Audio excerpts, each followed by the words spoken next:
Kendra, listen, I want to believe you, girl, okay? Believe women means that I'm inclined to want to believe you. It does not mean that I'm going to believe you just because you're saying. I watched every single one of her videos last night, and I'm sorry, I don't buy her story.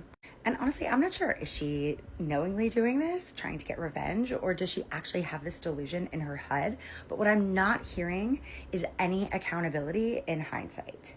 She says herself she was not new to therapy. She wasn't new to the idea of going to see a mental health practitioner. You know what broad ethics are when you're not new to it, right? So if you're brand new to the whole realm, I might believe that you didn't know, but you did.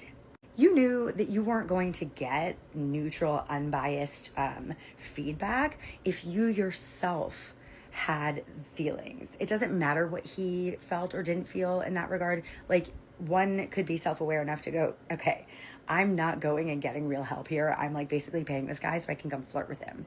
Also, I wanted to say she didn't dox him on purpose. She only said his first name, but like you said the first name and you edited your video and you left it there. So it was almost like putting bait on a line.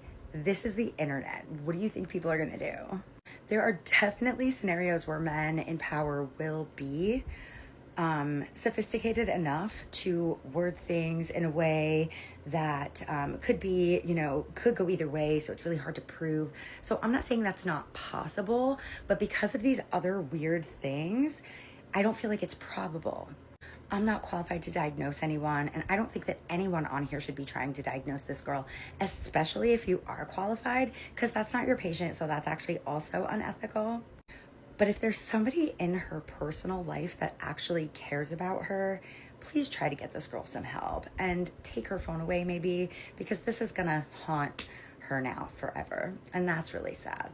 Oh, and one other thing that I also wanted to mention is that I like to look for patterns, and I'm trying to understand the relevance of including that the therapist knew about all of this and didn't encourage her to stop seeing this psychiatrist either. But then she also later threw in that like this therapist was asking her to consult on her other cases, which that I just like honestly don't believe, and then tried to make it seem like that therapist also like didn't want to let her go and had some sort of a inappropriate connection with her as well. I find it unrealistic that both practitioners that you're seeing at the same time have an unethical fixation or connection with you. And so that makes me look at the common denominator, which would be you, babe.